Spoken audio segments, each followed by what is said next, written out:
High welcome to my another mini blog.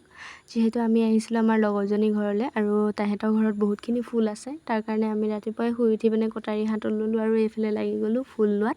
যিহেতু মই ফুল বৰ ভাল পাওঁ, সেইবাবে গোটেইকেইজোপাৰে এটা এটাকৈ পুলি ল'লোঁ। ভণ্টিও আছিলে, তাইৰ কাৰণেও ল'লোঁ পুলি। আৰু তাৰপিছতে আমি ফ্ৰেছ হৈ পিনে তাৰ পৰা ওলাই দিলোঁ ঘৰলৈ বুলি। সেয়া গাড়ীত আহি আছোঁ আমি ধুনীয়াকৈ। আৰু আজি বতৰটো যে ইমান ধুনীয়া হৈছিল, আকাশখন চাই থাকিবই মন গৈছিল। আৰু আজি যিহেতু বতৰটো বহুত ভাল আছিল, সেইবাবে আহি পিনে আমনি লগা নাছিল। গাড়ীত ঠাণ্ডা বতাহো মাৰি আছিল আৰু আকাশখন চাই চাই বৰ ভাল লাগিছিল আজি। যিহেতু আমাৰ ক্লাছ থকাৰ বাবে তাৰ পৰা আমি সোনকালে ওলাইছিলোঁ, সেইবাবে ঘৰলৈ অহাৰ পিছতেই গা পা ধুই মেলি ক্লাছলৈ গ'লোঁ। আৰু ক্লাছলৈ গৈ পিনে এফালে চাফ চিকুণত লাগি গ'লোঁ।